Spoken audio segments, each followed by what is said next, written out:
untuk menjawab. Saya akan panjangkan 15 minit jadi sampai 5.45. 5.45. Silakan. Datuk Speaker. Paguh mana? Paguh. Datuk Speaker, banyak kali disebut isu wanita dalam Pelan Pemulihan Negara. Besok boleh lagi. Saya tak boleh bangkitkan ke? Speaker, di mana Perdana Menteri Saya kita? ingin mohon pencerahan Where isu is the wanita. Prime Minister? Please. Ni tadi kita rugi 2 jam. Ini pun saya dah langgar nasihat dan recommendation Tan Sri DG. Saya minta maaf sangat-sangat. Ya. Yang Berhormat Menteri silakan. DG is not so necessary. Speaker, please, where is the Datuk Prime Speaker, Minister? this is Di mana your yang Berhormat Paguh di mana? Perdana Menteri kita mana? Jangan Datuk Rakyat nak tahu. Where is the Prime Kita tidak Minister? membuang masa. tolonglah. Jangan rugi. Jangan. Mari kita manfaatkan ni nak habis lah. Minta silakan Yang Berhormat Menteri. Tak apalah, besok ada lagi. Tolong. Okey, Dato' Yang Di-Pertua. Tuan Speaker, saya minta supaya Tuan Speaker jemput Perdana Menteri untuk menjawab. Baru ada mana? Yang Berhormat Menteri sini. Terima kasih. Perdana Menteri, Show his seriousness lah. Kalau PM tak datang, nampaknya tidak benda ada ini serius perkara langsung. penting, Tuan Speaker. Atau dia takut datang? Sudahlah Perdana Menteri tak duduk di dalam Dewan ketika kita berbahas. Nizam. Beliau tidak ada di sini untuk Nizam. menjawab perbahasan kita. Perdana Menteri cili belik lagi ya? Nizam.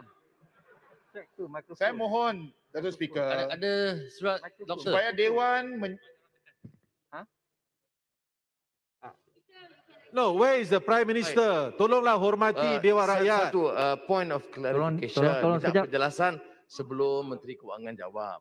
Yang dibangkitkan ini isu-isu termasuk COVID, pemulihan yang harus dijawab oleh Perdana Menteri atau sekurang-kurangnya timbalan Perdana Menteri. Ini soal prinsip menghormati Parlimen. Saya minta speaker campur tangan dalam hal ini. Kalau tak boleh petang ni jawab pagi esok. Jangan buat bodoh seperti ini. Setuju. Kerana bukan the field of competence of the Minister of Finance to deal with this central issue. setuju. Speaker, make a ruling, please. Berhormat ya. Terima kasih Dato' Yang Di-Pertua. Izinkan saya merakamkan ucapan terima kasih kepada semua ahli-ahli yang berhormat yang telah memberi Tuan Speaker, pandangan dan juga meminta Tuan Speaker. penjelasan Lah duduk. mengenai Tuan Speaker, pelan hanya negara. sedikit penjelasan. Tuan Speaker, Tuan Speaker, di mana Perdana Menteri kita? adakah hanya satu menteri yang akan jawab ataupun adakah ada pihak lain yang akan tahu. jawab? Kerana soal undang-undang semua dibangkitkan, bukan Menteri Kewangan nak jawab. Tak tahu. Dia tak tahu. Datuk Speaker. Only one. Yang Berhormat Menteri silakan dulu. Apa ini? Mana ini Datuk Perdana Speaker, Menteri? you have to make a Sudah lari. decision. How lah like this? Kita datang, kita tunggu untuk jawapan yang beri kenyataan Perdana Menteri, tapi yang jawab orang lain yang tak tahu berkenaan perkara ini. This is a shame. Speaker, Yang Berhormat Menteri silakan. Terima kasih. Datuk Speaker, kita dah tunggu satu Speaker, hari. tolong kawal Apabila persidangan kita berbahas- dan arahkan Perdana Menteri untuk hadir. Rakyat nak tahu di mana beliau. Datuk Speaker, apa salahnya Perdana Menteri? Tolonglah menjawab? hormati sidang Dewan. Di mana Perdana Menteri kita?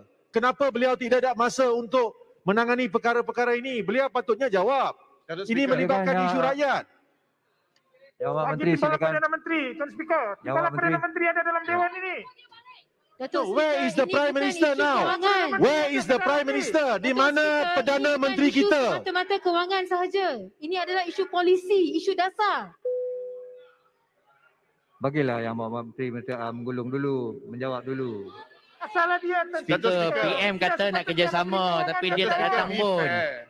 Berlaku Kerjasama adil. apa macam ni? Kita dah tunggu sehari suntuk. Kalau kita dah lihat bahas. Tuan Speaker, Nizam. panjang Yang sejarah tidak ada di Parlimen, Dewan untuk Speaker. dengar perbahasan kita. Kini sepanjang Yang Berhormat sejarah Paduka pun tak Parlimen datang. sejak Menteri merdeka, Kewangan nak bagi jawapan belum on pernah behalf of Perdana berlaku. Menteri. Adakah Soalan ini saya berbang? Menteri Kewangan jadi Perdana Menteri dijawab terus. oleh menteri yang tidak berkenaan. Ataupun sekurang-kurangnya timbalan Perdana Menteri yang Ya, jawab. betul. Kurangnya timbalan Kenapa ada jawatan timbalan Perdana Menteri? tentang darurat. Kita sokong Menteri timbalan pun tidak, Perdana Menteri pun tidak ada, timbalan Perdana Menteri ada, tak mau jawab. Takkan Perdana Menteri tak ada, timbalan Perdana Menteri tak boleh jawab. Menteri Kewangan apa? Jangan jadikan timbalan Jawatan menteri mau, sebagai boneka timbalan saja. Perdana Menteri mau, jawab tak mau, takut dia. Kalau macam tu bagi Arau jawab. Proses. Bagi Arau jawab. Datuk Speaker, adakah PPM Yang kurang Berhormat dipercayai Pago ke? pandang berat tentang pelan pemulihan negara? Ini perkara serius. Okey, terima Yang kasih. Menteri silakan. Apakah proses, Speaker? Apakah proses? Saya Sekali lagi minta saya Datuk ingin Speaker mengucapkan mengarahkan terima kasih Perdana Menteri kepada untuk semua hadir ahli-ahli untuk yang jawab. berhormat. Saya sebagai Menteri Penyelaras Pelan Pemulihan Negara akan memberi Siapa yang bentar ni? terima kasih Yang Ketua.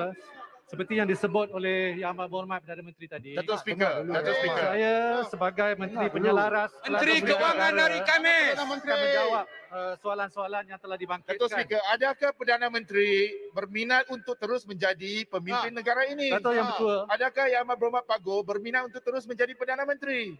Kami mahu Perdana Menteri. Ya. Menteri Kewangan hari Khamis nanti. Ya Allah. Sehari Terima kasih. untuk Pago tidak ada dalam Datuk Yang Dewan Betul. dengan Isu ucapan pertama kami sekarang saya ingin sekurang-kurangnya jelaskan adalah berkenaan Pago patut isu hadir tentang untuk kontrak. memberikan maklum balas. Isu ini Kami yang mahu dibangkitkan Perdana dulu. Menteri yang jawab. Yang Berhormat Dengar dulu, dengar Tuan dulu. Nixon, Hey. Pandan, Jelebu dan juga Pematang Paut. Belum pernah dalam sejarah Dewan ini sejak merdeka dan parlimen diadakan soalan substantif kepada Perdana Menteri, soal perlembagaan, soal darurat dijawab oleh Menteri Kewangan. Belum pernah. Tuan Speaker, jangan izinkan parlimen ini dipermainkan. We hold you responsible. Speaker mesti ada courage. You are the Speaker of the House. Udahlah Menteri Kewangan. Mana pernah berlaku dalam sejarah? Udah. TPM. Ini kita sokong. Timbalan Perdana Menteri boleh. Ada telur sikit. Apa TPM nak jawab? PM tak ada. Apa tadi kita? Yang Berhormat, Yang Berhormat, Nah, kita sokong. Yang Berhormat. Apa bodoh? Yang Berhormat. Perdana Menteri nanti hantar PDF. Tarik balik tu stupid. Tuan Speaker, Habis pulai tarik balik. tajuk yang kita bincangkan hari ini adalah Pelan Pemulihan Negara. Tapi yang bercakap soal darurat, cakap soal perlembagaan, itu luar daripada tajuk yang dibincangkan. Kerana topik ini ada kaitan. Bentang tajuk pemulihan negara. Tajuk pemulihan negara. Faham? Pemulihan negara bukan soal darurat. Jadi Menteri Keuangan adalah penyelaras. Yalah, Menteri ordinan dan penyelaras sebagainya. pemulihan negara. Jadi sebab itulah Menteri Keuangan jawab sebagai penyelaras pemulihan Majlis Pemulihan Negara. Jadi Menteri Keuangan yang tahu jawapannya. Jadi kita serahkan. Menteri Kewangan ada follow hari Khamis. Bercakap luar tajuk, cerita pasal darurat. Yang pagi cerita tadi pasal datang lain. buat apa? Tajuknya adalah Pelan Pemulihan Negara. Ya, pagi tadi Kalau PM semua petang. cakap soal Pelan Pemulihan Negara, maka Menteri Keuangan sebagai penyelaras Pelan Pemulihan Negara yang Pagi menjawab. tadi dia petang. Cakap berlaku semua. Okeylah, PM tak ada. Okeylah, okey. Sebagai penyelaras Majlis Pemulihan Negara, saya jemput Yang Berhormat Menteri Keuangan. Ya. Sila. Buat PDF Sila. sajalah cukup. PDF cukup lah. Tak payahlah datang sini. Jawab tentang Bahas. darurat yang disebut Takut oleh bahas. Menteri Undang-Undang. Takut bahas buat Mereka apa? yang bera. Itu yang kita nak tahu kerana isu darurat ini penting. Ini bukan kita bangkit. Ini dibangkit bukan. oleh Menteri Undang-Undang. Cakap bahawa ordinan darurat telah dimasukkan. Tapi belum diperkenan oleh istana. Apa yang jadi ini? Itu yang kita nak dapat penjelasan. Kerana kesannya besar. Apa akan jadi kepada undang-undang selepas 21 hari bulan Julai? Hanya yang berhormat bera boleh jawab. Saya percaya yang berhormat Menteri Keuangan boleh jawab berkaitan dengan ekonomi. Tapi berkaitan dengan darurat, yang berhormat Timbalan Perdana Menteri ialah pemimpin yang baru. Kena tunjuklah sikit. Datuk Boleh Yang tak? Di-Pertua. Jawab tentang darurat. Saya minta yang berhormat Timbalan Perdana Menteri yang Datuk baru. Yang Di-Pertua. Boleh Datuk tak? Yang Di-Pertua. Jawab Datuk Yang tentang Di-Pertua. darurat. Itu saja. Datuk Yang Jawab Di-Pertua. dululah. Lepas itu boleh serah kepada yang berhormat Menteri Keuangan. Datuk Yang Di-Pertua.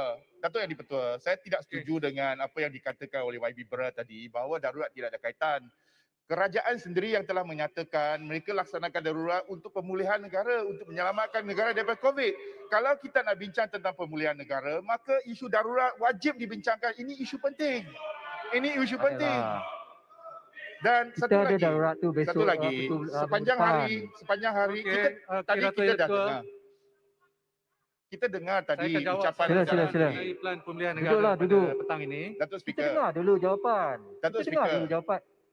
Be fair to Yang us. Berhormat, kita dengar dulu jawapan Menteri. Be fair to us. Kita menunggu sehari. Jaminan tentang darurat dijawab oleh Yang Amat Berhormat Timbalan Perdana Menteri. Kerana ini perkara penting.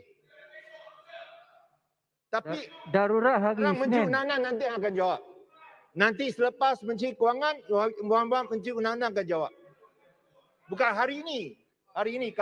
Itulah sebabnya Yang Berhormat adalah bertanggungjawab atas Majlis Keselamatan Negara. Ini berkaitan dengan Yang nak darurat. mempengurusikan mesyuarat ni. Haruslah dijawab oleh Yang Siapa Berhormat yang mempengurusikan? Saya minta. Muhammad. Saya minta Yang Berhormat jawab. Bagan ke? Bagan jadi Itu pengurusi perkara mesyuarat penting. ke? Sebagai timbalan Perdana Tuan Menteri yang Speaker baru, ke harus Bagan? ambil jawatan Yang Berhormat, Yang Berhormat Bagan. Dia pula nak menunjuk arah. Yang Sudahlah. Yang Berhormat Menteri, silakan. Okey.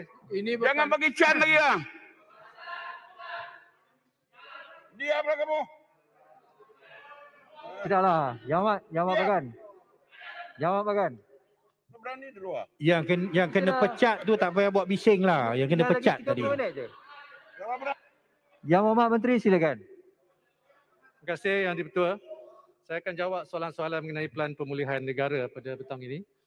Isu pertama yang saya ingin jelaskan adalah berkenaan isu doktor. Pengurusi plan pemulihan mana ada? Isu yang telah dibangkitkan oleh Yang Berhormat Paul Dickson, Pandan, Jelebu dan juga Pematang Pauh. Terima kasih atas keprihatinan ahli YB Paul Dickson dan juga YB Pandan berhubung hal ehwal petugas kesihatan kita. Isu ini sebenarnya sudah lama, sejak 2016 lagi.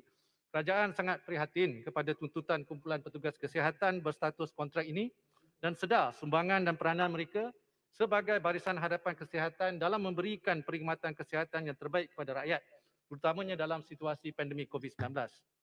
Sehubungan itu, Yang Berhormat Perdana Menteri pada 23 Julai telah mengumumkan bahawa kerajaan antara lain bersetuju sebagai langkah penyelesaian segera supaya pegawai perubatan, pegawai pergigian dan pegawai farmasi lantikan kontrak ditawarkan pelantikan secara kontrak untuk tempoh 2 tahun. Selepas melengkapkan tempoh khidmat wajib bagi memastikan kesinambungan perkhidmatan dan persediaan untuk mengikuti pengajian kepakaran. Keputusan lanjutan kontrak akan memanfaatkan lebih kurang 7,000 doktor perubatan, pergigian dan pegawai farmasi yang bakal tamat kontrak tahun ini. Lanjutan kontrak 7,000 orang pegawai ini untuk 2 tahun akan melibatkan implikasi kewangan yang besar kepada kerajaan dengan anggaran 1.2 bilion ringgit.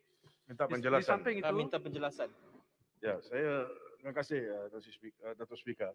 Saya nak tanya soalan berkenaan dengan sama ada ataupun tidak plan ini akan ada beberapa kesan dengan keputusan yang dibuat bahawa ordinan-ordinan yang digubal telah pun dibatalkan. Itu satu. Nombor dua, di bawah artikel 1503, siapa yang mempunyai kuasa untuk membatalkan ordinan-ordinan tersebut? Nombor tiga, di bawah artikel yang sama, kalau telah pun dibatalkan, adakah ianya perlu juga late before the house hari ini? Dan akhir sekali, apabila kita lihat kepada artikel 150, adakah perkenan didapatkan daripada Yang di-Pertuan Agong berkenaan dengan soal pembatalan ordinan-ordinan tersebut? Terima kasih Tuan. terima kasih Yang Berhormat Puchong kerana soalan-soalan Menteri, yang telah minta celah. dikemukakan kepada saya. Soalan ini akan dijawab oleh Yang Berhormat Menteri Undang-Undang sekejap lagi. Yang Berhormat Menteri. Seperti yang saya sebut tadi, Yang saya Berhormat akan Menteri, jawab Bandar semua Kuching. soalan-soalan yang dibangkitkan Bandar semasa Kuching. So that means there will be perbincangan others tadi that will be mengenai answering. plan Isu kontrak. Tuan pemulihan Speaker, negara. Tuan Jadi, Speaker, samping- Tuan Speaker, saya nak minta sedikit, ada lain menteri yang akan jawab ya lepas daripada ini. Saya ambil panduan daripada menteri ini. Beliau kata Menteri Undang-Undang akan jawab. Boleh saya tanya tentang isu kontrak? Yang Berhormat Menteri, Bandar Kuching. Boleh, Bandar Kuching. Di sini. Saya baru perasan. Bolehkah Yang Penjelasan. Berhormat Menteri Undang-Undang jawab? Ini perkara penting. Late before the table, where's the Itulah. revocation? Jawab, Gazette. jawab Bagan. Okey, saya Okey, teruskan. Yang Harap Berhormat. jawab Yang Berhormat Menteri Undang. Tadi Yang Berhormat Bera pun dah berikan arahan. Menteri Undang-Undang akan jawab. Yang Berhormat Sila Menteri, jawab. Okey. Ya, please answer Ya, now. Bapak Menteri, boleh tanya Biar saya tentang isu habis. kontrak. Boleh minta jalan tak apa. Biar saya habiskan dulu jawapan. Pada masa yang sama, Yang Berhormat Perdana Menteri juga telah mengarahkan Kementerian Kesihatan, kementerian serta agensi yang berkaitan merangka sebuah pelan komprehensif dan inklusif, merangkumi tindakan segera, pelan jangka pendek, sederhana dan pelan jangka panjang bagi memulihkan hala tuju bagi perkhidmatan perubatan dapat dirangka. Isu kedua yang ingin saya jelaskan, Yang Berhormat adalah Menteri tak berkenaan bagi kluster jalan. kilang yang telah dibangkitkan oleh Yang Berhormat Menteri tak bagi jalan. Ya, ini Bagi jalan. Bandar Kuching, Bandar Kuching. doktor-doktor yang dikatakan Isu kontrak, Bandar Kuching. Saya nak tanya, bukankah lain-lain profesi di negara ini semua ini diserap oleh kerajaan? Apakah sebab unik ni hanya doktor-doktor tidak diserapkan dalam servis? Nombor satu. Nombor dua, untuk membelajar sebagai doktor, lebih kurang 1 juta ringgit digunakan. Berapa banyak rugi kepada negara kalau mereka tidak diserapkan? Komplain mereka adalah, yang Berhormat sendiri tahu, Boleh tambah. adalah di mana mereka tak dapat housing loan, tak dapat melanjutkan pelajaran dalam speciality dan sebagainya. Maka bukankah ini satu yang bagus dalam keadaan COVID yang serius ini? Bukankah kita macam tak gunakan akal langsung? Pada masa ini kita tidak memberi keutamaan kepada mereka. What is the silly stand of the government? Boleh minta tambah sikit. Terima kasih. Seperti yang saya sebut tadi, kita telah melanjutkan selama 2 tahun. Tetapi pada masa yang sama, Yang Berhormat Perdana Menteri dengan telah mengarahkan Kementerian Kesihatan dan juga agensi-agensi yang berkaitan, kita rangka sebuah pelan yang lebih komprehensif dan inklusif, berangkumi tindakan segera, pelan jangka pendek, sederhana dan juga pelan jangka panjang Bandar Kuching bagi nak tanya. membolehkan hala tuju perkhidmatan perubatan dapat dirangka. Satu lagi point which is fair point from your side. Kerajaan juga bersetuju melanjutkan pelantikan secara kontrak untuk tempoh maksimum 4 tahun ke atas pegawai perubatan dan pegawai pergigian yang diterima mengikut pengajian kepakaran dalam tempoh kontrak 2 tahun pertama.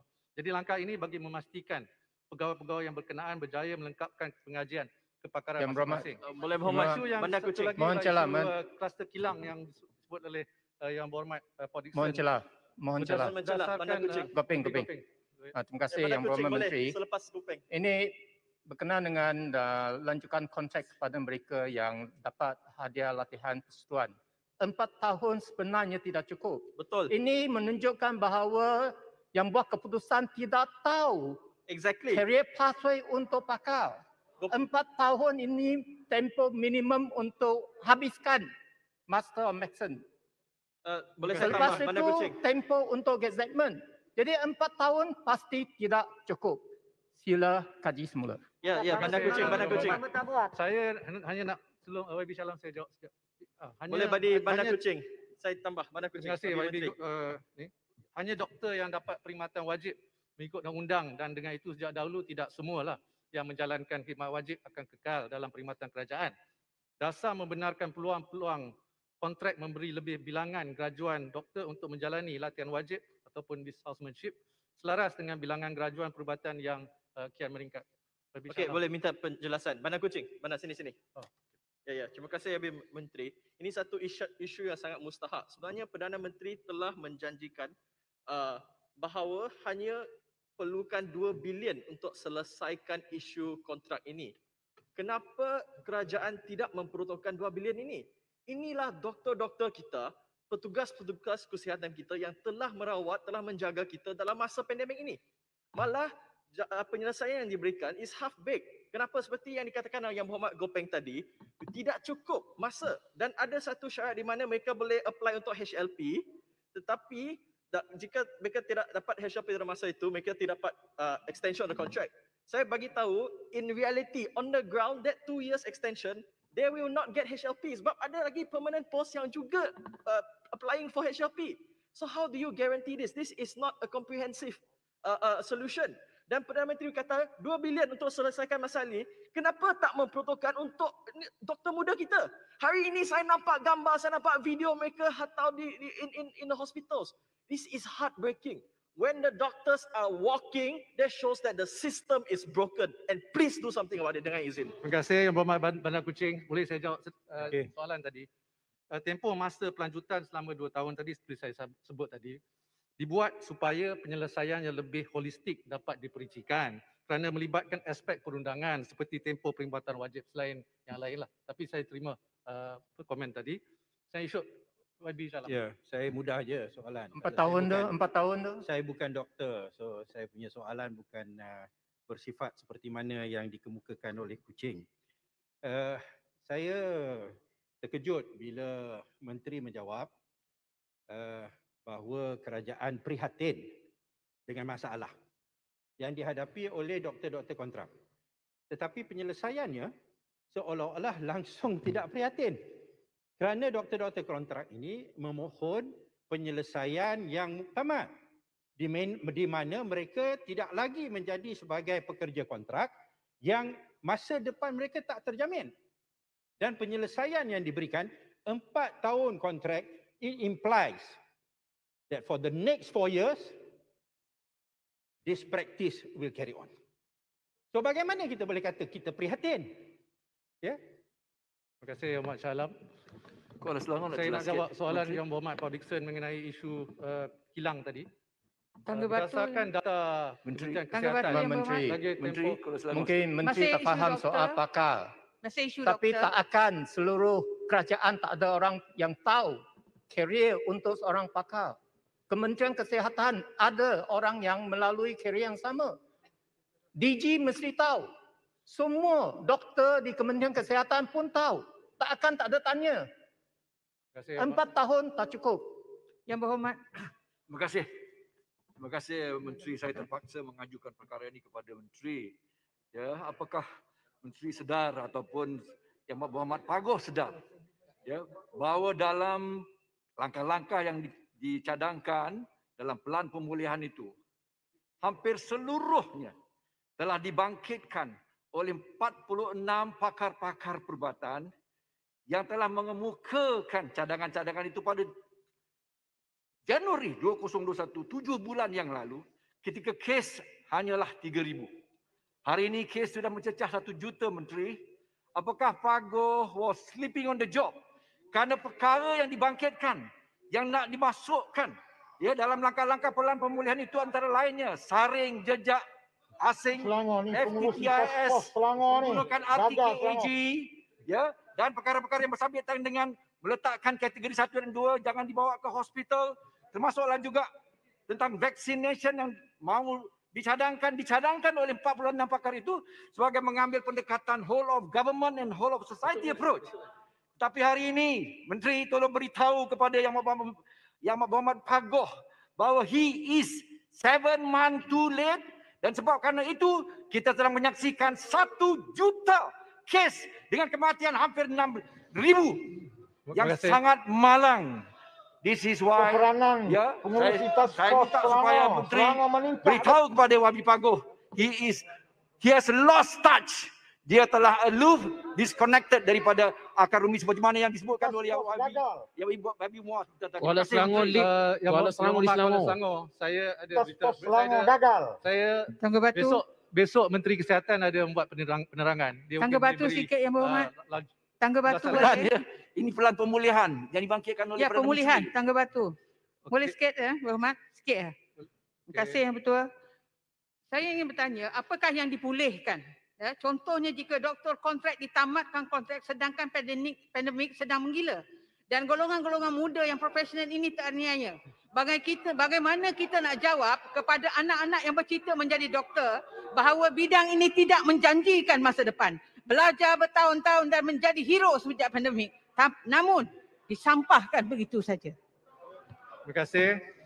Seperti yang saya sebut tadi, besok ada peluang lagi dengan Menteri Kesihatan akan memberi penerangan. Saya hanya memberi ulasan sebentar tadi mengenai apa yang telah diumumkan oleh Yang Berhormat Perdana Menteri. Isu kedua kalau boleh saya jawab ialah isu perkilangan tadi, kluster kilang. Berdasarkan data Kementerian Kesihatan bagi tempoh 1 Jun hingga 23 Julai, iaitu tempoh pelaksanaan PKP 3.0 ataupun total lockdown, lebih 735 kluster tempat kerja telah dilaporkan melibatkan hampir 60,000 kes. Termasuk 373 ataupun 50.7% kluster melibatkan subkategori penghilangan dengan jumlah 35,642 kes. Jumlah ini adalah juga lebih tinggi berbanding kluster-kluster dalam kategori yang lain bagi tempoh yang sama. Penetapan kategori bagi kluster-kluster adalah bagi mengenal pasti lokasi atau lokaliti di mana tindakan bersasar bagi kawalan dan pencegahan penularan jangkitan COVID-19 dapat dilaksanakan dengan berkesan oleh KKM dengan kerjasama institusi yang terlibat. Sebagai contoh, sekiranya suatu kluster dikenal pasti akibat penularan jangkitan di taska, masjid atau sekolah, KKM akan berurusan dengan pihak yang bertanggungjawab seperti Jawatan Kuasa Pengurusan Masjid dan juga Jabatan Pejabat Pendidikan Daerah untuk penafsiran risiko di lokasi serta siasatan lanjut ke atas kes-kes dan kontrak rapat yang dikenal pasti. Seterusnya, tindakan akan disasarkan pasal kilang tadi. di institusi yang terbabit. Pak Menteri, Begitu juga pasal kilang tadi ya, Ya. sebelum pindah ke tempat lain. Ini ada percanggahan sedikit ya. Ketua Pengarah Kesihatan bulan lalu sebut sektor kilang rekod 95,156 kes, 639 kluster. Kemudian yang terakhir, setelah Menteri Besar Selangor menyebut 80% of clusters in Selangor are from factories, maka Datuk Tan Sri Nur Hisham beri penjelasan 91% kes kluster di Selangor di tempat kerja dan 80% di kilang, kluster kilang, ya, dan 11% dari sektor pembinaan. Jadi oleh demikian, apa yang disebut oleh Tan Sri Nur Hisham itu memang benar ya, bahawa 80% daripada kes besar di Selangor ini adalah dari kilang. 11% daripada sektor pembinaan. Ini yang saya bangkitkan. Maknanya dalam meluluskan, janganlah pakai lulus tak ikut peraturan dan ada runding-runding. Pastikan SOP dipatuhi supaya jangan jejaskan nyawa orang dan kehidupan mereka. Itu yang. Jadi saya gunakan hanya kenyataan Ketua Pengarah Kesihatan. Okey. Terima kasih Yang Berhormat Pak Dixon. Saya jawab Yang Berhormat Langkawi mengenai Majlis Pemulihan Negara. Tak respon kepada apa yang dikemukakan oleh Saya setuju dengan apa yang disebut oleh Yang Berhormat. Adakah dipersetujui Ya, setuju. dan mengakui? Ya, dia menggunakan contoh.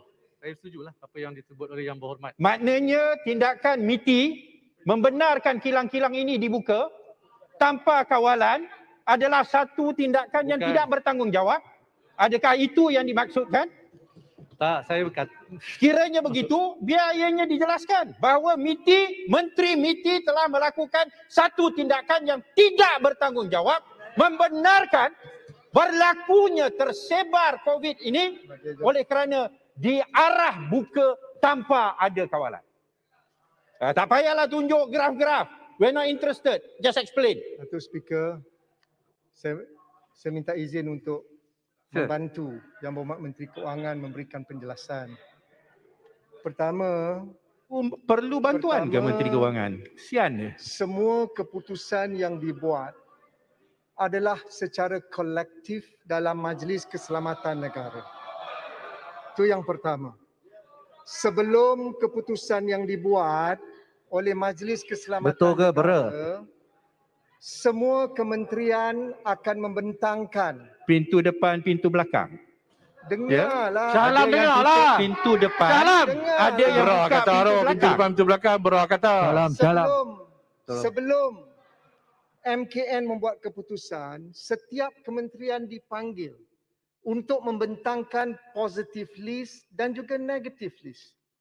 Dan akhirnya setelah mendengar semua pandangan, sama ada daripada sektor kesihatan, sektor ekonomi, MKN akan menentukan yang mana positif dan yang mana negatif.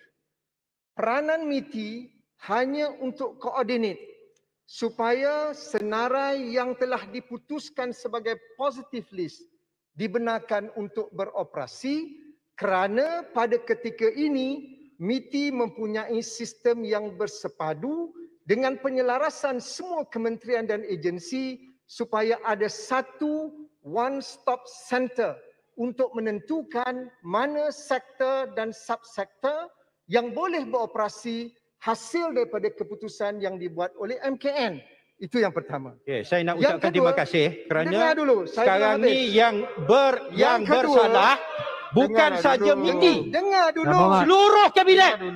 Salam. Yang bersalah seluruh kabinet. Mike. Ini kenyataan resmi daripada Ketua Pengarah Kesihatan Tuan Speaker, yang menyatakan siapa boleh baca macam itu? Apa dia? You ingat apa ni? Kalau you Apa nak baca, dia? bacalah. Sebab saya nak tunjuk buku kepada you macam ni kah? Nak baca. You tak faham. Please don't be silly, man. Sebab What don't be is wrong with silly. you? This is the Ya, problem. Muhammad. Stupid. Kalau nak jawab, you jawab betul. Understand. Simple. Ya Muhammad. Ya Muhammad Syalam Pucung. Ya Muhammad Syalam Pucung. Syalam. Tolonglah. Kenyataan Ketua Pengarah Kesihatan jelas bahawa 69% adalah sporadik dan hanya 31% timbul daripada clusters. Maka saya nak bagi lagi satu fakta. Tak nampak. Patut nampak ni. Sektor pembuatan. Tak nampak lah. Ingat. Daripada Ini dewan tau. Ini bukan bilik hotel. Tadi kata Tolong diamlah. dengan prediction. Yang Ya Muhammad. Syalam. Tak apalah, beri peluang kepada menteri.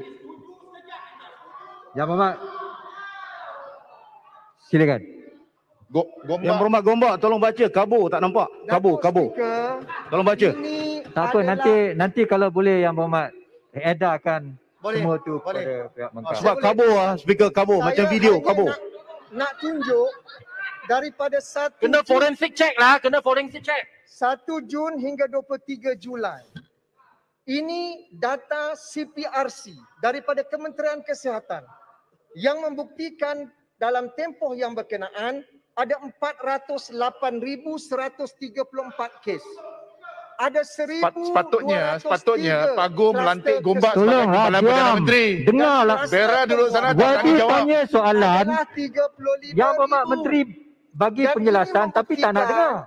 35,968 kes baru daripada 408,134 hanya 8.8% sahaja daripada kes yang berlaku dalam tempoh yang berkenaan. Saya boleh bagi lagi sampling, Datuk Speaker, sama ada harian, mingguan ataupun bulanan. Menteri, yang membuktikan Menteri jangan menegakkan benang yang basah. Menteri, Rakyat di luar tahu. Tolonglah Yang Berhormat. Janganlah macam ni. Yang Berhormat. Tegaskan sekali lagi, Datuk Speaker, nak bentangkan hujah. Apatah lagi datang pada Ketua Pembangkang. Ini bukan Ketua Ranting. Ini kononnya bakal Perdana Menteri. Bentangkanlah fakta. Bentangkanlah bukti. Janganlah merapu. Ceramah ini bukan ceramah. Speaker, mana Yang Berhormat? Pago. Where is Pago? Kalau Pago tak berminat letak jawatan. Betul. Jangan merapu. Syalam. Menteri, turun kelang. Turun kelang, tengok. Speaker, beri saya sedikit Yang jalan Berhormat Menteri, sebagai bekas timbalan Menteri. masa tinggal lagi 20 minit saja. Sikit saja. Masa tinggal lagi 20 minit saja. Menteri MITI tadi, Speaker, sangat menyelewengkan Dewan ini. Kerana yang dimaksudkan itu sama ada kes-kes dalam factory dan industri itu tergantung kepada tarikh, tergantung pada EPID week, dan dia hanya menyebut satu snapshot of an event. Tetapi sebenarnya factory dan industri adalah culprit antara yang terbesar. Dan bercanggah dengan apa Ini yang perkara yang perlu Menteri kena faham. Cukup. Yang Berhormat Menteri, tolong sambung. Kalau Datuk Speaker, Untuk jelaskan saja, saya nak jelaskan di sini kerana Menteri setuju. MITI nampak emo tadi. Yang Berhormat PD. Yang saya sebut Menteri Kewangan dengar betul-betul ya. Saya tak bagi fakta lain selain daripada yang Ketua Pengarah Kesihatan berikan. Terima kasih. Janganlah panik tak tahu arah. Ada buat salah besar tu yang jadi panik macam tu. Okey. Yang Berhormat Pak Dixon, mungkin saya Gombak betul. Ketua Pembangkang tak sedikit betul. pencerahan yang lebih kritikal. Menteri duduk sebelah kanan TPM. Yang lebih kritikal ialah kes sporadik dalam komuniti. Kita tak boleh nafikan itu. Sebenarnya menyumbang kepada 70% kes keseluruhan COVID-19. Yang baki 30% ni merupakan kes kluster, termasuklah kluster-kluster daripada sektor pembuatan. So dengan izin, Menteri. move away from focusing on cluster. Menteri mengundang saya ni. Misleading. Sebagai Yang Berhormat. Kalau Yang Berhormat Menteri tak bagi laluan, maka kita hormatilah. Lantai percakapan ada kepada dia. Ya. Dah banyak sangat kena mencelah tanpa memberi laluan pun. Yang Berhormat Menteri, kita akan habis 5.45. Saya dah panjangkan 15 minit dah. Okey, terima kasih.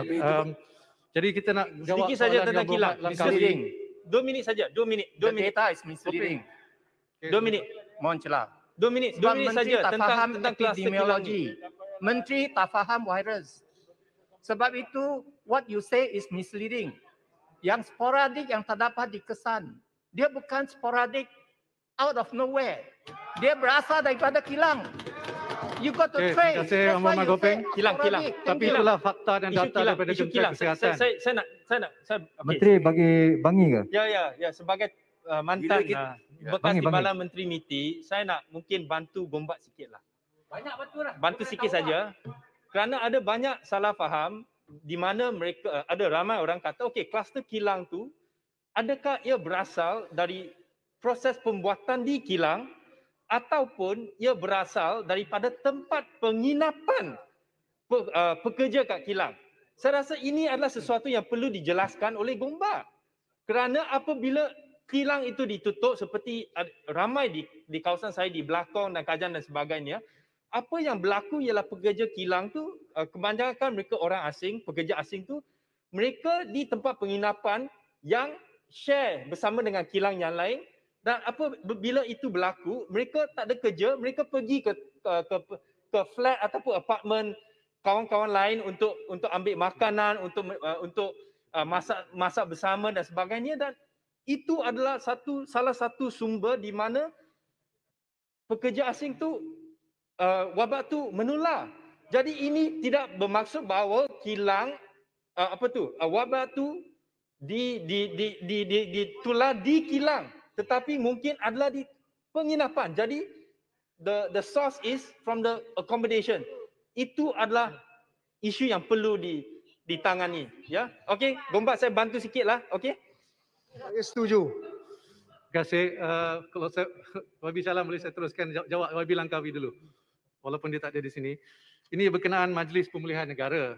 Untuk maklumat ahli yang berhormat, walaupun Majlis Pemulihan Negara namanya sama seperti yang dicadangkan oleh Yang Berhormat Langkawi, tetapi secara hakikinya tidak serupa kerana cadangan MPN oleh YB Langkawi mengenepikan peranan kerajaan.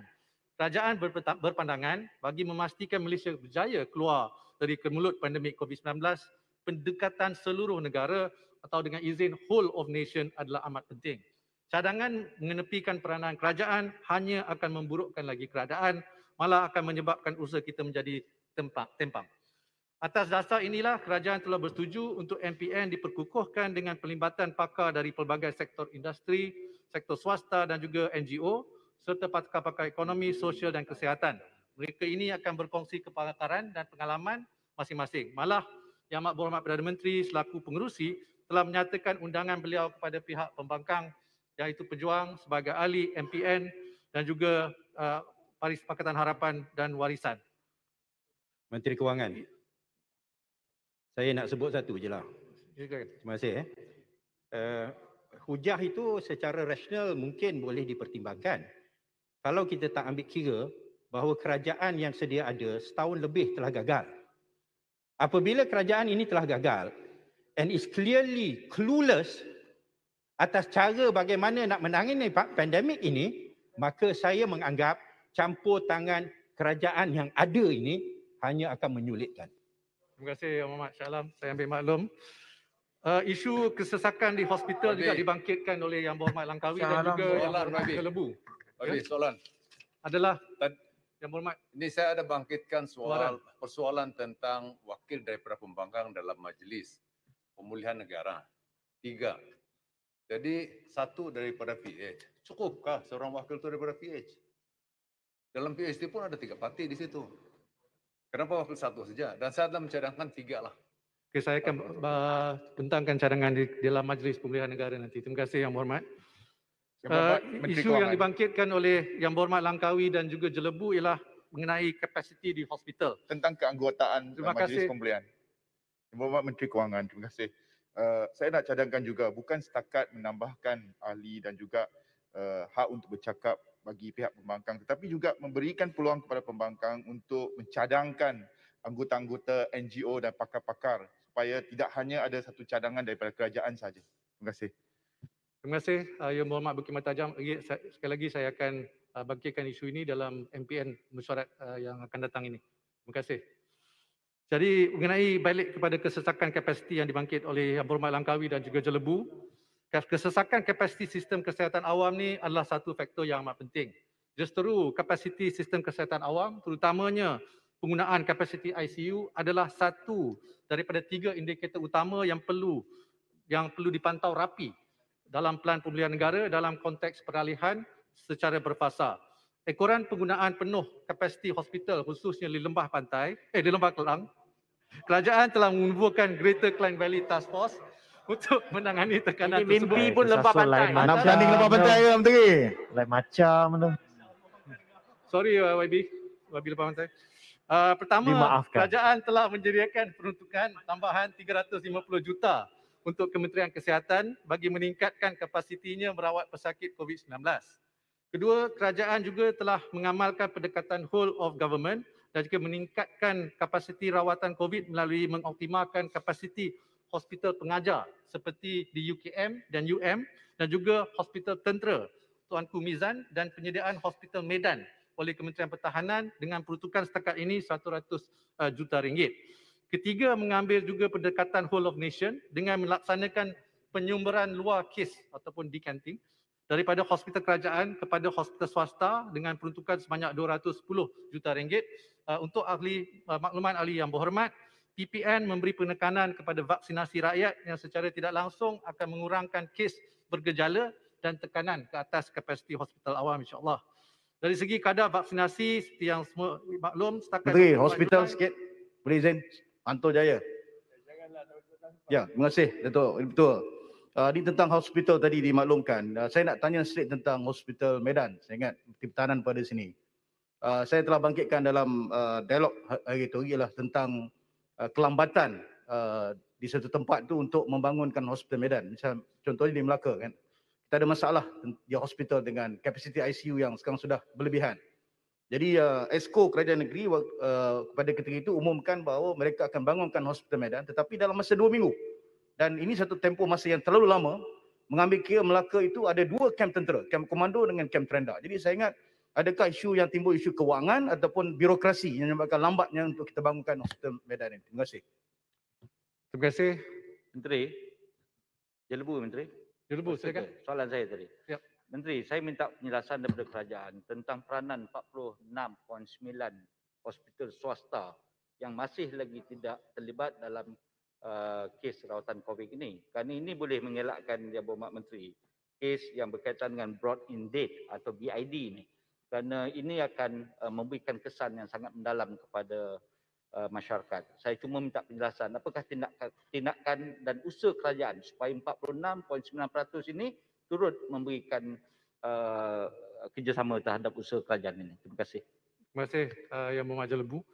Seperti saya sebut tadi, kita dengan melaksanakan penyumberan luar kes ni, decanting daripada hospital awam kepada hospital swasta, kita telah memberi peruntukan 210 juta dan sedang diberjalankan. Kalau kita lihat apa yang berlaku sekarang di Klang Valley dan juga insya-Allah di negeri-negeri lain, penyumberan ini akan menolong sedikit sebanyak kapasiti kesihatan awam yang sekarang agak tertekan, terutamanya di kawasan-kawasan yang masih lagi di dalam fasa pertama.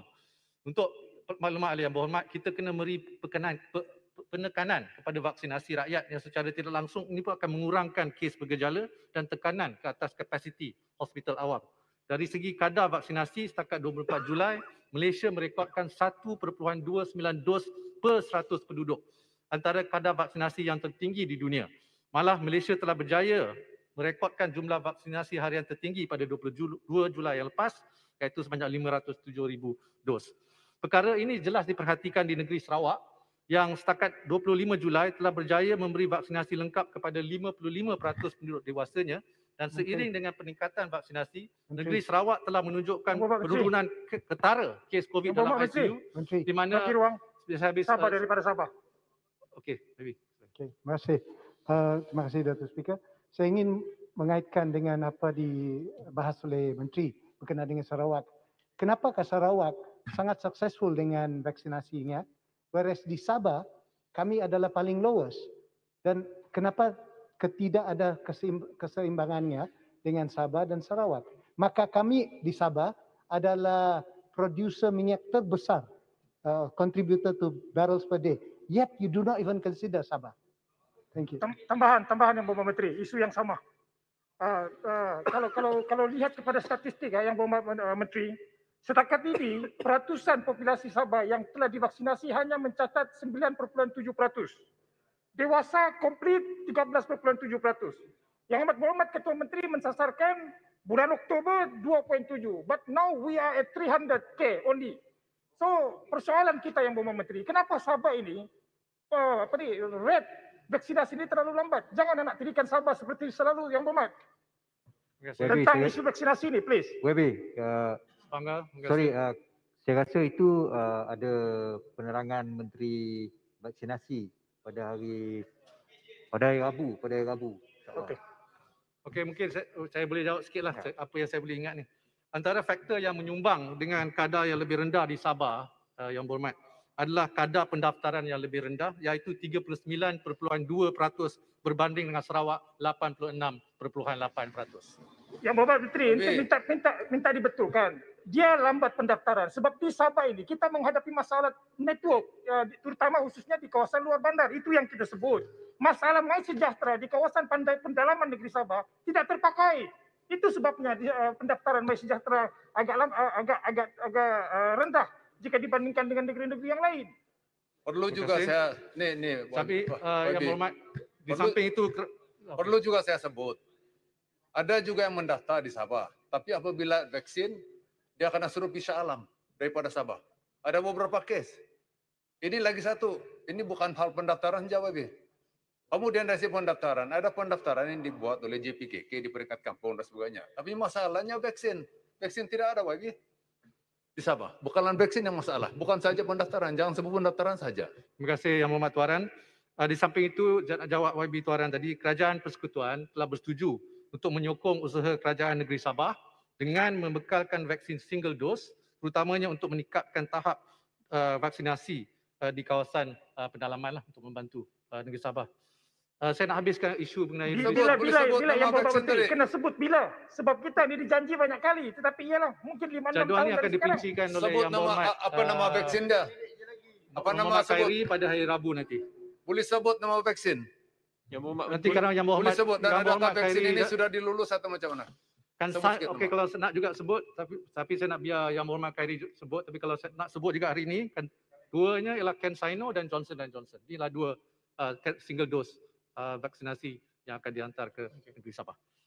Kalau saya boleh habiskan mengenai Yang Berhormat 5 minit lagi ya. Yang Berhormat Menteri ada dua soalan pendek. Pertama sekali, apa update janji sumbangan 400 juta ringgit yang diumumkan pada belanjawan tahun ini yang patut disalurkan daripada syarikat-syarikat pengeluar getah kepada kerajaan.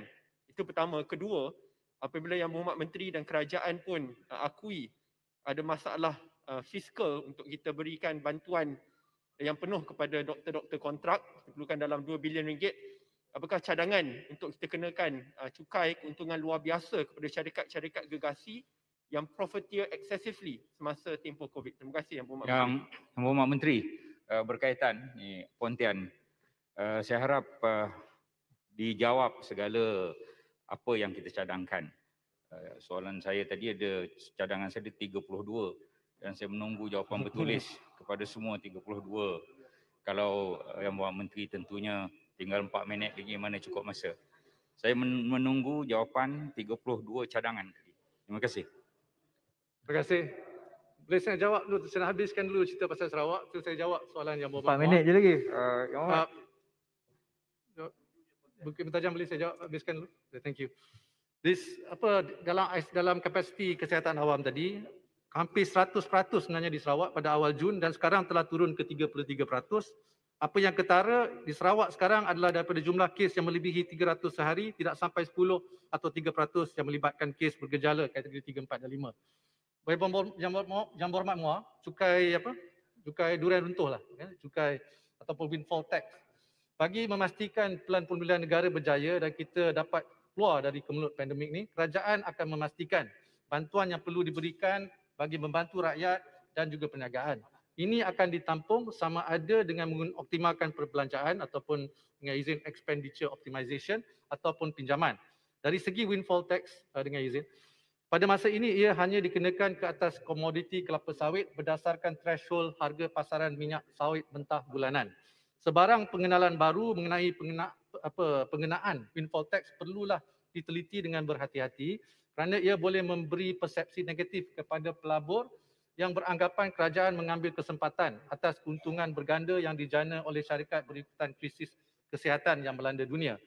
Pengenaan windfall tax secara tiba-tiba boleh menggugat keyakinan pelabur yang telah membuat pelaburan di negara ini tanpa mengambil kira elemen windfall tax ke atas keluaran siap syarikat. Sekiranya pelabur sedia ada di Malaysia memilih untuk berkembang ke luar negara, ini boleh mengakibatkan kemungkinan negara kehilangan peluang pelaburan yang lebih tinggi pada masa depan oleh industri yang terlibat. Dalam kita nak mempelbagaikan lagi hasil negara, kerajaan juga sentiasa meneliti percukaian sedia ada dan juga langkah-langkah yang perlu untuk membawa sektor ekonomi tidak rasmi atau informal ekonomi ke dalam ekonomi arus perdana bagi menambah pendapatan negara.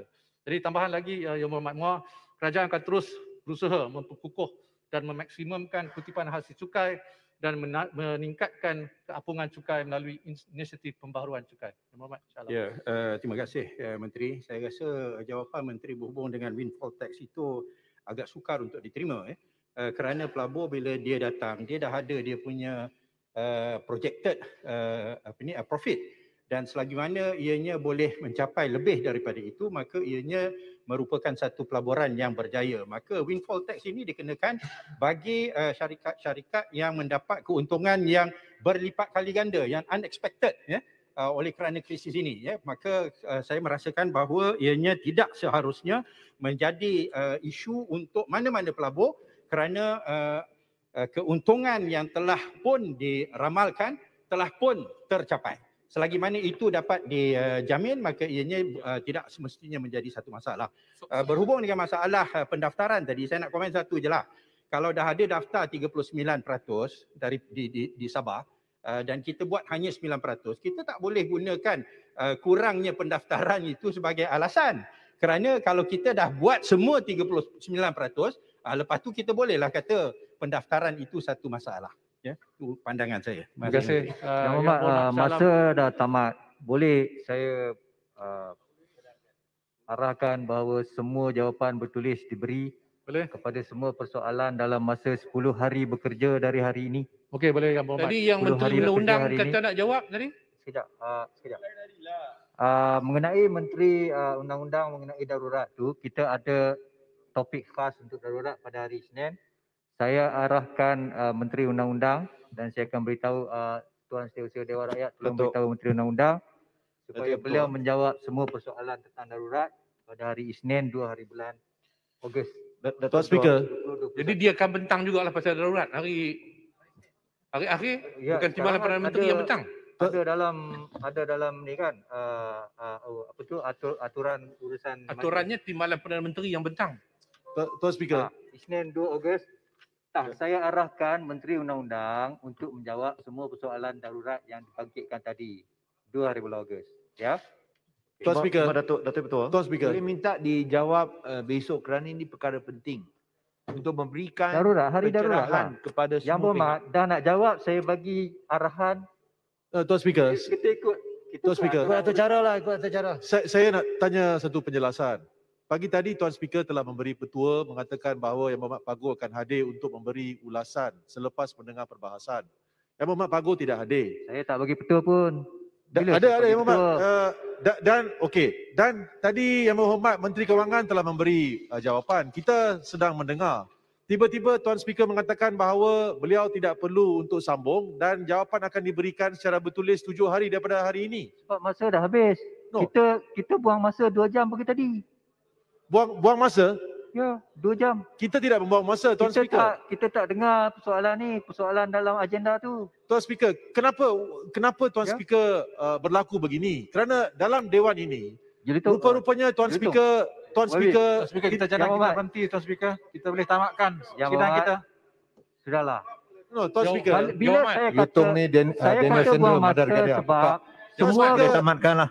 No, why are you hijacking the house, Tuan Speaker? You are hijacking the house. Benarkan menteri untuk memberi Mana jawapan. saya hijack Balik, the house? balik Jelutong.